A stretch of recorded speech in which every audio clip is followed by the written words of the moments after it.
পশ্চিমবঙ্গ মধ্যশিক্ষা পর্ষদের যারা নবম শ্রেণীতে তোমরা পড়াশোনা করো, গণিত প্রকাশ নামক যে বইটি তোমাদেরকে সরকার গিফট করেছে, সেই বইটির উপরে আমরা একটি লেকচার তৈরি করেছি। লেকচারে প্রত্যেককে ওয়েলকাম। আমাদের টোটাল বইয়ের যে পেজ আছে, প্রত্যেকটা পেজের প্রথম থেকে শেষ পর্যন্ত আমরা বিস্তারিত আলোচনা করেছি। গণিত প্রকাশ নবম শ্রেণীর এই সুন্দর একটি পশ্চিমবঙ্গ সরকারের একটি বইয়ে মধ্যশিক্ষা পর্ষদের আন্ডারে যে বইটি, সেই বইটিতে প্রত্যেকে ওয়েলকাম। আমরা নবম শ্রেণীর ক্লাস শুরু করার আগে তোমাদের প্রত্যেককে একটা জিনিস আমরা বলে দিতে চাই, সেটা হচ্ছে আমাদের পাঠ্যসূচি। অর্থাৎ আমাদের পাঠ্যসূচিতে অ্যাকচুয়ালি কি আছে সেটা আমাদের কিন্তু এই ইন্ট্রোডাকশন ভিডিওতে কিন্তু তোমাদের জেনে নেওয়া উচিত। কারণ তোমরা যদি পাঠ্যসূচি কিংবা তোমাদের যদি সূচিপত্র এবং তোমরা যদি পাঠ পরিকল্পনার মধ্যে যদি থেকে কাজ না করো, তাহলে কিন্তু সম্পূর্ণ পরিকল্পনাটাই কমপ্লিট হবে না। তাই পাঠ পরিকল্পনা শুরুর আগে তোমাদের বলতে চাই, তোমরা নবম শ্রেণীতে আজকে পৌঁছে গেছো। নবম শ্রেণীতে তোমাদের প্রথম ক্লাস শুরু হবে। তোমরা স্কুলে যা করছো, বাড়ির টিউশনের টিচারের কাছে যা করছো করো। আমার এই ভিডিও লেসনটি আশা করি তোমাদেরকে অনেকটাই হেল্প করবে এবং প্রয়োজনে তোমাদেরকে কোনো বাড়ি গৃহ শিক্ষকের কাছে যাওয়ারও প্রয়োজন পড়বে না। কারণ অঙ্কের উপরে 80% বা তার বেশি যদি নাম্বার তোলো, তাহলে কিন্তু তোমাদের অনেকটাই গ্রেডে এগিয়ে নিয়ে যেতে সুবিধা হবে। তাই বলবো, পাঠ পরিকল্পনা না জেনে তোমরা কিন্তু বা তোমাদের যে সূচিপত্র সেটা কমপ্লিট না জেনে কিংবা তোমাদের পাঠ্যসূচিতে কি কি বিষয় আছে এই তিনটাকে যদি যুক্ত করে তোমরা পড়াশোনা না করো, তাহলে তোমাদের বেসিক জ্ঞানটা হবে না। তোমরা কি শিখলে, কি জানলে বা কি শিখতে হবে। তাই আমি তোমাদেরকে বলবো, তোমরা পাঠ পরিকল্পনা একটু লক্ষ্য করে নাও। তোমাদের এই ইন্ট্রোডাকশন ভিডিওতে আমরা এটা দেখাতে চাই, তারপরে লেসন বা লেকচার থেকে কিন্তু আমরা তোমাদেরকে দেখাবো যে তোমরা ক্রমাগত কিভাবে আস্তে আস্তে ক্লাসগুলো করবে। 9 শ্রেণীতে তোমাদের জানুয়ারি থেকে শুরু করে আপ টু নভেম্বর পর্যন্ত তোমাদের কি কি চ্যাপ্টার আছে, কি কি ভাবে তোমাদেরকে করতে হবে, তার একটি ধারণা কিন্তু আমি তোমাদেরকে এই লেসনে দিয়ে দিচ্ছি। লক্ষ্য করো, আমাদের কিন্তু জানুয়ারি থেকে আপ টু এপ্রিল মাস, এই 4 মাসের মধ্যে আমাদেরকে মোট 8টা চ্যাপ্টার শেষ করতে হবে। অর্থাৎ 1-এ আছে বাস্তব সংখ্যা, 2-এ আছে সূচকের নিয়মাবলী, 3-এ আছে লেখচিত্র, 4-এ আছে স্থানাঙ্ক জ্যামিতি, দূরত্ব নির্ণয় বিষয়টা শুরু আছে 9 ক্লাসে, রৈখিক চল সমীকরণ, 2 চল বিশিষ্ট, সেটা বিস্তারিত আলোচনা আমরা তোমাদের করে দেখাবো, সামান্তরিকের ধর্ম, কিছু জ্যামিতিক ধারণা, বহুপদী সংখ্যা বলা, উৎপাদক বিশ্লেষণ। এই 8টা চ্যাপ্টার নিয়ে কিন্তু আমাদের জানুয়ারি থেকে ডিসেম্বর মাসের এই চ্যাপ্টারটা কিন্তু তোমাদেরকে কমপ্লিট করতে হবে। বাস্তব সংখ্যা, সূচকের নিয়মাবলী, লেখচিত্র, স্থানাঙ্ক জ্যামিতি, রৈখিক সহ সমীকরণ, সামান্তরিকের ধর্ম, বহুপদী সংখ্যা পালা এবং উৎপাদক বিশ্লেষণ। এই 8টা চ্যাপ্টার নিয়ে তোমাদের কিন্তু এই ফার্স্ট টার্ম এভালুয়েশন নির্ভর করে আছে। এই ফার্স্ট টার্ম এভালুয়েশন কিন্তু তোমাদেরকে এইটুকুর মধ্যেই করতে হবে। তো আমরা লিখে রাখতে পারি, এটা আমাদের হচ্ছে ফার্স্ট টার্ম এভালুয়েশন। অর্থাৎ এপ্রিলের পর যে এক্সামটা হবে তার জন্য আমাদেরকে কিন্তু এটার জন্য প্রস্তুত হতে হবে। ওকে, এভালুয়েশন, ফার্স্ট টার্ম এভালুয়েশনের জন্য আমরা প্রস্তুত হব।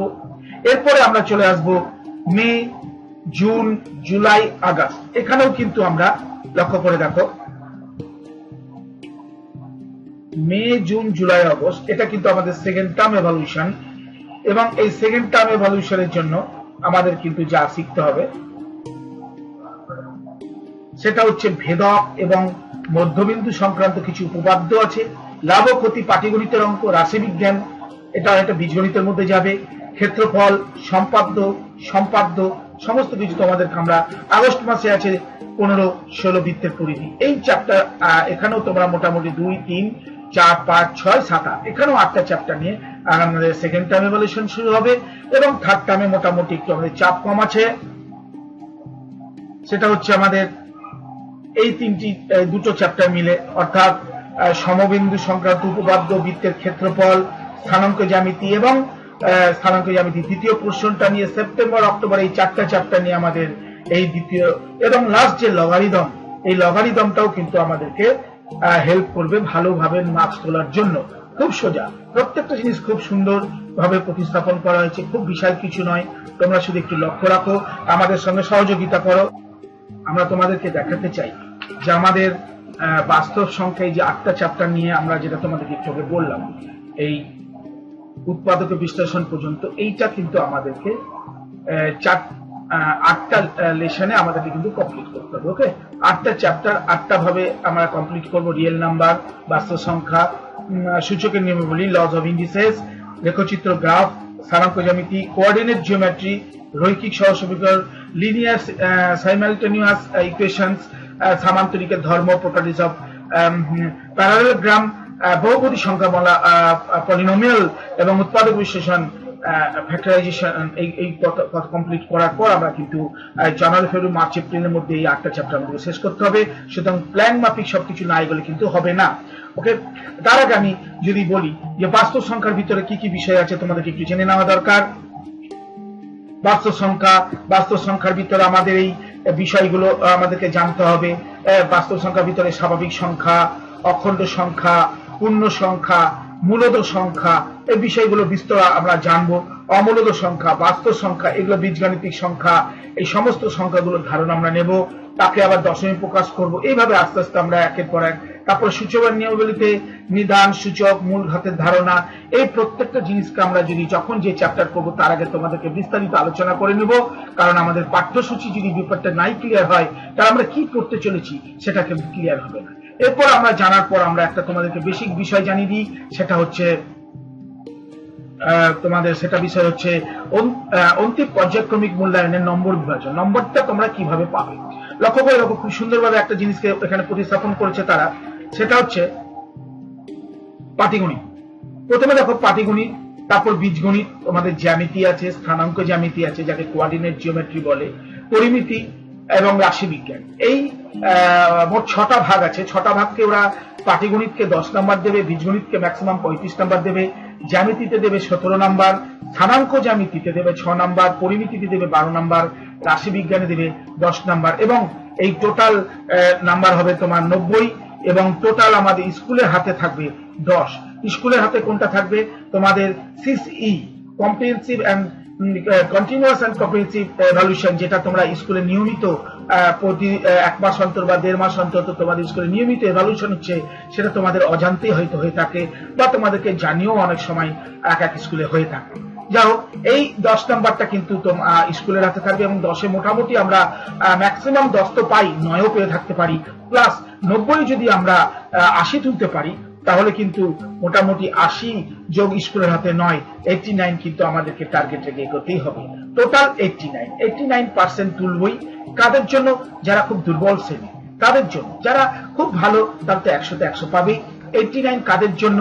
89 হচ্ছে যারা নিজেদেরকে পিছিয়ে রাখে, তাদের জন্য এই জিবিটিটা, তাদের জন্য এই লেসন গুলো, তারা যাতে সুন্দরভাবে অঙ্কগুলোকে প্রতিস্থাপন করে 89 তুলে আনতে পারে। এবং আমরা যখন আলোচনা করব প্রত্যেকটা মুহূর্তে আলোচনাগুলো ক্লিয়ার করে নেব। লক্ষ্য করে দেখো, এই যে পাটিগণিতের সাধারণ যে প্রশ্নগুলো দেখো এখানে কিভাবে আছে।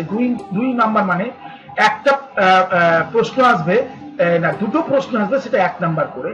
এখানে বীজগণিতের 5টা, এটা শর্ট কোশ্চেন, 5টা প্রশ্ন আসবে 1 নাম্বার করে। এগুলো 1 নাম্বার করে করে মোট 14 নাম্বার এখানে তোমরা পাবা। তারপরে সংক্ষিপ্ত আরো শর্ট কোশ্চেন, সেটাকে 26 নাম্বার। কিভাবে? পাটিগণিতের 2টো প্রশ্ন আসবে 2 নাম্বার করে, 2 দুগুণ 4 নাম্বার। বীজগণিতের 4টা প্রশ্ন আসবে 2 করে, 4 দুগুণ 8 নাম্বার। আবার জ্যামিতি থেকে 2টো প্রশ্ন আসবে 2 নাম্বার করে, 4 নাম্বার। এবং স্থানাঙ্ক জ্যামিতিতে একটাই প্রশ্ন, এগুলো শর্ট কোশ্চেন, সংক্ষিপ্ত উত্তর ভিত্তিক প্রশ্ন। তার আগে ছিল বহু পছন্দ ভিত্তিক প্রশ্ন, খুব সামান্য শর্ট কোশ্চেন, তার থেকে একটু সামান্য কোশ্চেন, এবং লাস্টে আমাদের দীর্ঘ উত্তর ভিত্তিক প্রশ্ন, যেখানে আমাদের একটাই প্রশ্ন আসবে 4 নাম্বারের। এই প্রশ্নটা আমাদের নিশ্চয়ই আরো বিস্তারিত আলোচনা করা আছে, এটা আমরা পরে আলোচনা করছি। আমাদের এখানে বলি পরিমিতিতে 2টা প্রশ্ন থাকবে 2 করে, এবং রাশি বিজ্ঞানে 2টো প্রশ্ন থাকবে 2 করে, প্লাস এদিকে যে প্রশ্নগুলো দেখতে পাচ্ছ টোটাল থাকবে 26। মানে শর্ট কোশ্চেন আমাদেরকে 40। এটা একটা সরকারি নিয়ম হয়ে গেছে আমাদের, যে 40% নাম্বার কিন্তু শর্ট কোশ্চেন দিতেই হবে। মানে আমাদেরকে কাউকে চেষ্টা করলে ফেল করাতে পারবে না। তুমি যদি আপ্রাণ চেষ্টা করো আমি ফেল করবো, তাও কিন্তু তোমাকে সরকার ফেল করাবে না। তার জন্য দেখো শর্ট কোশ্চেনে কিন্তু 40 নাম্বার দিয়ে রেখেছে। ওকে, তাই 40 নাম্বারটাকে টার্গেট করে আমরা যদি 40 প্লাস আমরা যদি 40 প্লাস এদিকে যদি 50-এর মধ্যেও আমরা যদি 40 পেতে পারি, তাহলে 80 প্লাস এদিকে 9, 89 আমরা কিন্তু দেখতে পাচ্ছি। আচ্ছা, দীর্ঘ প্রশ্ন ভিত্তিক যে বিশ্লেষণ আমি বলছিলাম, যে তোমাদের পাটিগণিতের যে বিশ্লেষণটা, এই বিশ্লেষণটা আমি তোমাদেরকে এই যে পোর্শনের 50 নাম্বার ডিস্ট্রিবিউশনটা, এই যে দীর্ঘ প্রশ্ন ভিত্তিক প্রশ্ন, এখানে তোমাদের বিস্তর আলোচনা করে দিচ্ছি। এই পোর্শনটা আগে জানা দরকার। আমি একটু ফার্স্ট কথা বলছি, কিন্তু আমার আশা করি কথাগুলো স্পষ্ট, তোমরা পরিষ্কার বুঝতে পারছো। বুঝতে না পারলে ডিভিডিটি লেসনটি আরেকবার রিওপেন করে পড়ে দেখে নাও, শুনে নাও, জেনে নাও, কারণ এই বিষয়গুলো না জানলে কিন্তু ফট করে শুরু করে দেওয়াটা ঠিক হবে না। আশা করি তোমরা ব্যাপারটা বুঝতে পারছো। দেখো, বাস্তব সংখ্যা এবং লাভ ক্ষতি এই দুটো পাটিগণিতের মধ্যে পড়বে। তাহলে আমরা জেনে গেলাম যে পাটিগণিতের মধ্যে কোন কোন প্রশ্নগুলো পড়ছে। ওকে, বাস্তব সংখ্যা এবং লাভ ক্ষতি পড়বে, তাতে একটা প্রশ্ন আসবে 4 নাম্বার পাবা। দুটি প্রশ্নের মধ্যে দেওয়া থাকবে, তার ভিতরে একটা প্রশ্নের তোমাকে উত্তর দিতে হবে, তুমি 4 নাম্বার পাবা। এটা কোনটা? দীর্ঘ প্রশ্ন উত্তর, দীর্ঘ উত্তর ভিত্তিক প্রশ্ন। ওকে, সেখানে এবার বীজগণিতে দেখো কতগুলো প্রশ্ন আছে, বহুপদী সংখ্যা বলা, উৎপত্তি বিশ্লেষণ, এগুলো আমরা পরপর করবো, তোমরা দেখে নিবে, তবে বিশ্লেষণটা দেখে নাও। এখানেও দুটো প্রশ্ন দেওয়া থাকবে, একটা প্রশ্ন উত্তর দিতে হবে, 3 নাম্বার পাবে। উৎপাদক বিশ্লেষণ, দুটো প্রশ্নের মধ্যে একটা প্রশ্ন করতে হবে, 3 নাম্বার পাবে। এইরকম ভাবে প্রত্যেকটা প্রশ্নের দুটো করে দেওয়া থাকবে, প্রত্যেকটা অথবা দিয়ে বলবে, আর পাশে নাম্বার দেওয়া থাকবে 4। এইভাবে নাম্বারগুলো ডিস্ট্রিবিউট হওয়ার পর, বীজগণিত থেকে নাম্বার নেওয়ার পর, রাশিবিজ্ঞানে দুটো প্রশ্নের মধ্যে একটা দেওয়া থাকবে 4। জ্যামিতির ভিতরে দুটো উপপাদ্যের মধ্যে দেওয়া থাকবে, যে কোনো একটা করতে হবে 4। উপপাদ্যের প্রয়োগ থাকে, অ্যাপ্লিকেশন প্রয়োগ থাকবে, সেখানেও দুটো প্রশ্ন দেওয়া থাকবে, একটা উত্তর। আর সম্পাদ্য দুটো দেওয়া থাকবে অথবা দিয়ে একটা। তাহলে আমরা জ্যামিতি প্রশ্ন থেকে 4 4 8 আর 3 11 নাম্বার কিন্তু পেয়ে গেলাম। ওকে, স্থানাঙ্ক জ্যামিতিতে অবশ্যই লক্ষ্য রাখতে হবে দুটোর ভিতরে একটা প্রশ্ন 3 নাম্বার। প্রভৃতিতে প্রতিটা থেকে অথবা দেওয়া থাকবে, যে কোনো একটা তুমি করবে, প্রথমটা অথবা দ্বিতীয়টা। দুটো প্রশ্ন নিয়ে অ্যান্সার কিন্তু দিয়ে আসবে না। পরিমিতিতে 3টি প্রশ্নের মধ্যে 2টি প্রশ্নের উত্তর 3 × 2 নম্বর সমান 6 নম্বর দেওয়া থাকবে। এইভাবে টোটাল যোগ করলে আমরা পাবো এই 50 নাম্বার, প্লাস আমাদের খুবই শর্ট কোশ্চেন এবং 2 নাম্বারের শর্ট কোশ্চেন, এই নিয়ে 40 নাম্বার। এই হলো টোটাল 90 এবং স্কুলের হাতে 10। এই হলো টোটাল 100 নাম্বারের ডিস্ট্রিবিউশন। এই 100 নাম্বারের মধ্যে আমাদেরকে 89 থেকে 95% তুলতে হবে। তার জন্য প্রিপারেশন নিতে হবে। প্রত্যেকটা জিনিস আমি খুব খুঁটিনাটি তোমাদের বুঝিয়েছি। এরপরে আমরা একে একে পরের লেসনে আমাদের ক্লাস শুরু করব। সেই ক্লাসে প্রত্যেক ওয়েলকাম জানিয়ে, অর্থাৎ আমাদের পরের প্রথম ক্লাস হচ্ছে 9ম শ্রেণীর রিয়েল নাম্বার, বাস্তব সংখ্যা। এই বাস্তব সংখ্যার ক্লাসে প্রত্যেক ওয়েলকাম জানিয়ে আমাদের লেসন আমরা এখানেই শেষ করলাম। ওকে, থ্যাংক ইউ।